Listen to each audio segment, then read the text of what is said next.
안녕하십니까. 핫이슈 생활법률과 세금 4월 소식을 들고 찾아왔습니다. 저는 국민은행 이호용 세무사입니다. 자, 오늘 전해드릴 소식은 최근 한국경제신문에 꼬마빌딩 상속 증여세와 관련된 소송 결과가 기사화됐는데 그 내용을 소개해 드리려고 합니다. 제목을 보니까 꼬마빌딩 복불복 세금이 위법하다. 그리고 국세청의 깜깜이 감정평가에 법원이 제동을 걸었다. 이런 내용이 들어 있습니다. 조금 더 살펴보도록 할까요? 이 그래프를 보니까 비주거용 부동산에 대한 조세불복 소송이 2020년부터 상속이나 증여세 관련해서 심심치 않게 이어지고 있는 걸 볼 수가 있네요. 이 납세자가 제기한 소송에 대해서 법원이 판결한 핵심 내용도 나와 있는데 이렇게 되어 있습니다. 국세청이 과세 목적으로 일방적으로 의뢰해서 나온 가격은 시가로 보기 어렵다. 그래서 국세청의 과세 처분을 취소해라. 이렇게 되어 있습니다. 어떤 내용으로 과세가 됐는지 한번 그 내용도 살펴보도록 하겠습니다. 2019년 7월에 아버지와 삼촌이 보유하던 서초구 꼬마빌딩을 증여받으셨네요. 이때 공시가격이 92억 7천이었는데 이걸 기준으로 증여세를 신고 납부했는데 그 뒤에 2020년 4월 국세청이 외부의 감정평가를 의뢰해서 이 건물 가격이 공시가격인 92억이 아니라 감정평가액인 155억 기준으로 증여세를 추가로 더 내라. 이렇게 해서 세금을 부과했다고 합니다. 그러니까 거액의 세금이 부과되니까 납세자들은 억울하다 해서 이제 소송까지 오게 된 것 같고 이 소송에서 납세자가 승소했다 이 얘기가 되겠습니다. 요건 증여세에 대한 이슈였고요. 상속세에 관련된 소송도 지난달 초에 유사한 판결이 있었다고 합니다.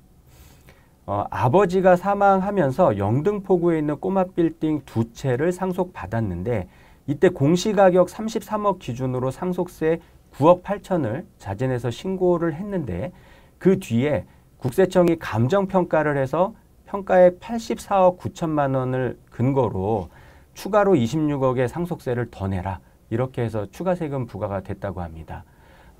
납세자가 역시 소송을 제기했고 여기서도 납세자가 승소를 했다고 합니다.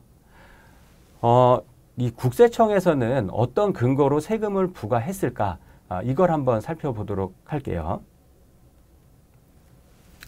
부동산을 상속 증여받으면 바로 그 부동산의 시가가 있느냐 이걸 먼저 따져봐야 되는데 시가가 뭐냐? 그건 바로 그 부동산이 최근에 매매된 금액이 있느냐 또는 감정평가받은 금액이 있느냐 이게 이제 시가의 범위에 들어오는데요. 이 금액이 있으면 그 금액을 시가로 해서 이제 세금 부과를 계산을 하게 되는 겁니다. 그런데 만약에 그 재산에 시가 해당되는 게 없다. 그러면 바로 끝은 아니고요. 유사재산은 시가가 있느냐 이걸 따져보게 됩니다. 그리고 유사재산이라는 게 뭐냐면 아파트와 같은 공동주택은 동일 단지에 있으면서 전용 면적과 기준시가 모두 5% 이내의 작은 차이를 보이는 그런 것들은 유사재산으로 인정을 합니다. 그런데 꼬마빌딩과 같은 공동주택이 아닌 꼬마빌딩과 같은 부동산들은요. 면적, 위치, 용도, 종목, 기준시가 이 모든 것들이 동일하거나 유사해야만 그걸 유사재산으로 처리를 하거든요. 그렇다 보니까 바로 옆에 있는 빌딩이라 하더라도 층도 좀 다를 수도 있고 면적도 다를 수도 있고 대로변 접한 것도 다를 수 있고 상황이 조금씩 다 다르잖아요. 그렇다 보니까 현실적으로 아파트와 같은 공동주택이 아닌 경우에는 유사재산의 이 시가는 사용하는 경우가 거의 없었습니다. 이렇다 보니까 꼬마빌딩을 증여하면 결과적으로 바로 그 해당 재산의 시가인 매매나 감정평가가 없으면 그러면 유사재산 해당 가액도 없는 거고 그러면 결국 공시가격인 기준시가로 이 재산평가를 해서 세금을 내게 됐었던 거죠. 이 평가 기간도 내용을 좀 알아두시면 좋은데요. 이 원칙적인 평가 기간이 있습니다.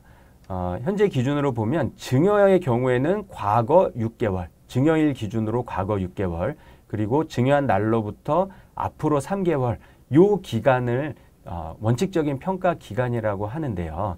이 기간 안에 시가가 있어야 그 금액을 쓰는 겁니다. 이 기간을 벗어나면 이 기간을 벗어난 이 기간에 해당되는 시가는 있더라도 쓸 수가 없었습니다. 과거에는요. 그런데 2020년에 국세청이 이 기준을 바꾼 겁니다. 그래서 이 기간을 벗어나는 이 기간에 있는 시가도 평가위원회의 승인을 받으면 그러면 시가로 쓸 수 있다. 이 기준을 바꾼 거죠. 이제 문제는 이겁니다. 기준이 바뀌었는데 국세청은 이 기준을 어떻게 밝혔냐? 시가와 차이가 크고 고가에 해당되는 이런 꼬마 빌딩만 감정평가를 한다. 이렇게 밝힌 겁니다. 좀 두루뭉술하죠. 그런데 이걸 구체적으로 얼마 이상 다 할 거야. 이렇게 금액을 밝히면 이 꼬마 빌딩 소유주들이 이 기준을 다 피해서 증여를 할 수 있기 때문에 이 세금을 회피하려는 걸 막기 위해서 일부러 구체적인 내용은 공개를 안 했던 겁니다. 그리고 국세청의 예산 문제도 있는데요. 국세청 예산이 뭐 무한정 있는 게 아니기 때문에 모든 이 부동산에 대해서 감정평가를 다 의뢰할 수는 없었던 거죠. 이렇다 보니까 결과적으로 이 꼬마 빌딩이라 하더라도 어떤 납세자는 감정평가 금액으로 세금을 부과를 하고 어떤 납세자는 그냥 공시가격으로 세금을 부과하고 끝내다 보니까 이 형평성에 오히려 문제가 생겼던 겁니다. 그래서 이 법원에서 이런 자의적인 기준은 납세자가 서로 다르게 취급되니까 이건 재산권 부당 침해에 해당된다. 이렇게 판결을 한 것 같습니다. 어쨌든 이 법원에서 이런 판결이 납세자한테 유리한 판결이 이어지고 있기 때문에 여기에 주목을 좀 하셔야 되는데요. 우선은 이게 1심 판결이기 때문에 국세청이 항소하고 대법원까지 가야만 최종 결과가 나올 걸로 보여지기는 합니다. 하지만 이게 국세청이 감정평가에서 추가 과세를 하면요. 3개월 안에 불복을 해야만 이거를 소송도 가고 이렇게 다퉈볼 수가 있어요. 국세청이 부과를 했는데 3개월 안에 이의 제기를 안 한다 그러면 억울하지 않은 걸로 간주될 수가 있거든요.